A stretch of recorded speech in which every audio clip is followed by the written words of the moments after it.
shows to watch on Netflix that I've actually started watching. I actually got my boyfriend hooked on it. It's called Lucifer. And I know you hear Lucifer and you're like, oh my god, the devil. No.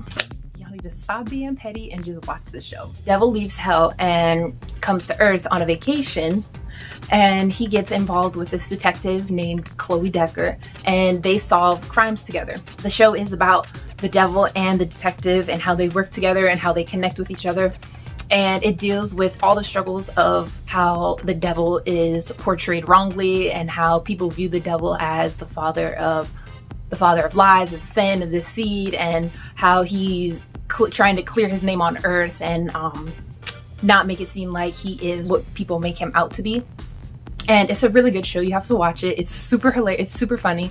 The guy who plays it, Tom Ellis, he's British, and his accent just makes part even more hilarious. I think he's a great actor, and he did a great job playing this part. The 5th season just came out on Netflix, season 5, part 1. There's going to be another part, which I'm super excited for. Me and my boyfriend have already watched the first part. We watched it within like a span of like 3 days. Really good. You have to check it out. Lock and Key. Now this show is really good. It's actually a drama series where this family moves into this house that's full of magical keys. Now you think that you're like, oh my god, nobody wants to watch a show about a kiddie show where people talking about some magical keys. No, it is not for kids. Do not let your children watch the show. This family, a mom and her 3 kids, 2 boys and a girl, they move into this house and they're trying to get all these keys from this evil demon who is trying to collect the keys and release all the demons from the underworld into the real world. Yeah, it's crazy. And there's a lot of fun keys in the show. Like there's about like 12 keys, I believe, and each key can do something different. Like one key can turn you into a different person, one key can take you to anywhere in the world that you've been previously before. One key can make anybody do whatever you want. All of the characters have their own identity in the show, which is really good. I think a lot of people can relate to almost every single person in the show. The mom, she went through a loss. She's a recovering alcoholic. The daughter, she deals with social insecurity. She's not very social. The youngest son, he is Brody. He is like any other kid, very spontaneous, very active, very interested in what's going on around him. And the oldest son, the teenager, he could care less about what's going on. He just goes to school, does what he needs to do. He doesn't really have any type of care in the world for anything. Another set of characters in the show, which I think is really important, is Ellie and Rufus. Ellie gives the backstory about the house and her own personal experience in using the keys. Rufus is her adopted son, played by disability activist and actor Kobe Bird. So this show really has a diverse range of characters and is very relatable for a lot of people. So make sure you guys really check this show out and let me know in the comments what you think. The next show. Now this show is by far one of the most hilarious shows that I have seen in a long time.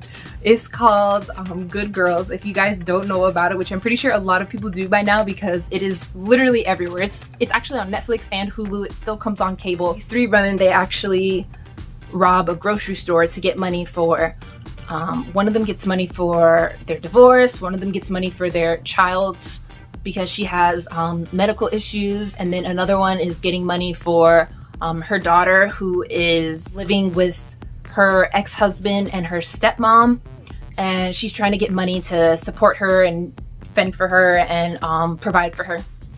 Plot twist in the show actually is that the store that they steal from is in a partnership with a mob who washes counterfeit money. And the show is so funny. I think that the women in the show are hilarious. My favorite character is the black lady in the show. God forgive me, I do not remember her name, but she is so funny. From the very start of the episode, from the very first episode, she had me laughing when they introduced her character. She had me laughing so hard when her daughter gave the speech in the classroom. It was so funny. You guys have to watch it, but it was really good. It was hilarious. It's funny, it's dramatic, and oh, my baby Jesus is sexy too. Ooh, ooh. Some heat goes on in that show that I just, ooh. y'all gonna have to watch it to see for yourself. But don't say I didn't put y'all on nothing, because I put y'all on. If you weren't already on, I put you on. All American is, I don't really think I can compare it to any other football show that has been made, to any other football movie that has been made. This show is a show of itself. I actually had to edit out an entire minute and 52 seconds of me trying to explain this show because it has so many good points. I ended up reading the Netflix description of the show and just went on from there. So Spencer James, the main character in the show, he's a black dude, obviously. So Spencer James is a rising high school football player and a student at South Crenshaw High. But when Coach Billy Baker recruits him to join his team in Beverly Hills, Spencer's mother, Grace, and his best friend, Coop, convince him it's an opportunity he has to seize. He has to seize. That's the gist, basically. You guys gotta watch the show because this is a really good. It's not a documentary. It's a series. It comes on the CW, but they do have seasons 1 and 2 on Netflix. Just from having friends that grew up not in Crenshaw, but grew up in the Heights, who here in Miami, who grew up in Richmond Heights, who grew up in the hood, who grew up in the projects, and how they coped with loss and sports and trying to make it for their team, for their family, for their siblings, for everyone that they cared about. Most of the stuff in the show is very realistic. I've seen a lot of stuff in the show happen in real life. People fighting to survive, people in gangs, people trying to get in good with rich folk, especially with everything that's going on with this movement this year in 2020. That's a really good show for people to get into and watch and understand what Black people actually go through. It was good for me to watch too, only because I am half Black and I'm also half white. My mother is Black and my dad is white. I didn't struggle with that kind of stuff growing up, but I know friends and I have friends who have gone through that, and the stuff in the show is real. That stuff really happens. It's really good. You guys should watch it, get into it. It's about football, Black people, drugs, race, sex, all that good stuff. Go check it out. So this next show is Graceland. It's about a group of undercover narcs all living together in the same house, setting up sting operations all over the city. Figuring out like who's who, catching all the bad guys and whatever. However, the plot twist in the show is that one of the cops is undercover in the house, spying on one of the other cops in the house. Apparently, this cop was a really big deal. He did a really big sting operation, and he captured one of the biggest drug lords out there. It was wild. But when he came back, something happened to him, and he hasn't been the same since. So they send this white guy, this white new detective in, and he's undercover spying on that cop. So it's really intense. People go through, the cops there, since you know they're all narcs, there's certain cops that go through drug addictions, and oh, it's just wild.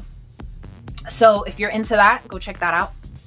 Celebrity Watch Party was so funny. That show was so good. I think it's only 1 season. I don't know if they're doing 2 seasons, but it started during quarantine, and a lot of celebrities go on there, and it's basically like people watching. So in the show, there's different celebrities. Like I know Tyra Banks and her mother is on there. Romeo and his dad is on there. Lindsay Lohan and her sister in a couple episodes. Jojo Siwa is in there with her mom. One of the CEOs of Apple is in the show with his wife. One of the sharks from Shark Tank, he's on there with his wife. Rob Lowe is on there in one of the episodes. Raven Simone, she's in there with 2 of her friends. So basically, all these celebrities sit and they watch popular TV shows, the news, stuff that's going on in the world, and the show films their reaction to what they're watching, and it is so funny. I don't think I've ever seen anything more hilarious than watching other people react to stuff.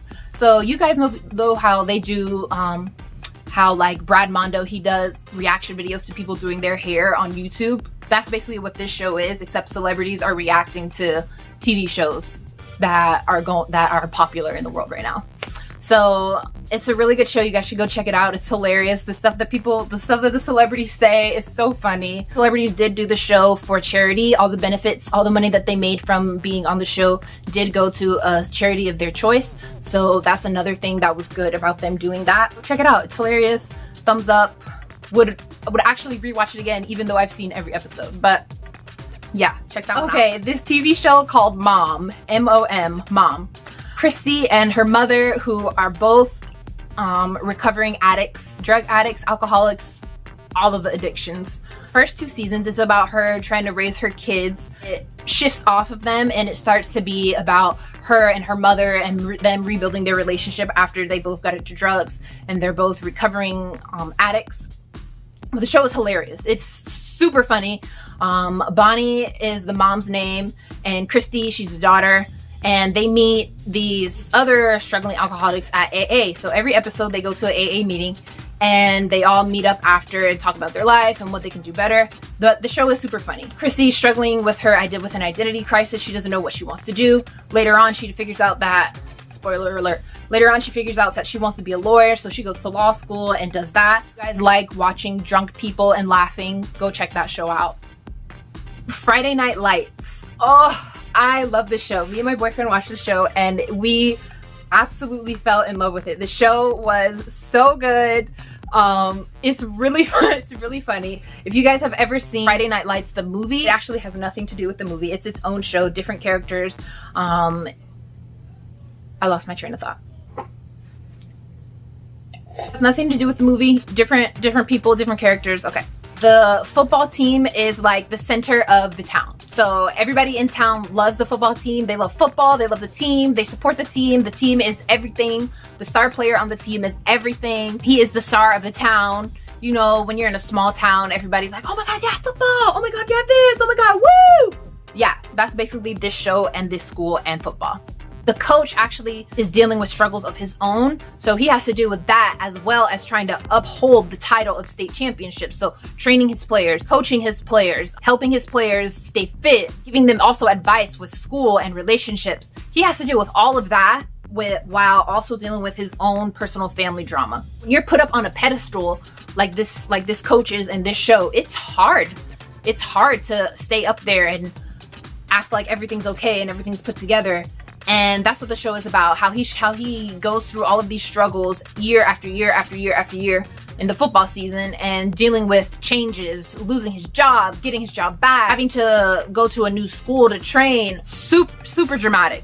Oh, super dramatic. I started watching it first and then my boyfriend got into it and he was like, oh my God, we need to keep watching it. A whole bunch of stuff that goes on in the show. So you guys go check that out. The last show that I have for you guys on Hulu is The Glades. Now, this show is another crime show because y'all know I love me some crime and some dead bodies and some figuring out, ooh, who did it? Was it you? Was it you? It was you. The show is about a detective who quits his job in Chicago and just leaves. Like, he quits his job, he's like, I'm done, and he leaves and he moves to Florida to become a detective. He moves to Florida and he gets involved with this nurse that works at the hospital. Kind of have this like back and forth, like you can feel the sexual tension between them and it's intense. And he tells her that, you know, he wants to be with her, but then her ex-husband comes back into the picture. And so y'all know, whoo, steamy. What sucks is that he actually gets really close to her son, a role model for her son, and it's hard for him to step away because, you know, he really likes her, he realizes his feelings for her, and he loves her son, and they've gotten close. Like crime and drama and romance in the same show, The Glades is for you. Like, comment, subscribe, comment down below what shows you guys are watching right now during quarantine. Put me on something, you guys. I put y'all on some stuff. Y'all gotta put me on some stuff. You know, that's how it works. That's how the relationship works. You can't just take. You gotta give and take. You feel me? Let me know what you guys think of the shows and catch y'all the next time.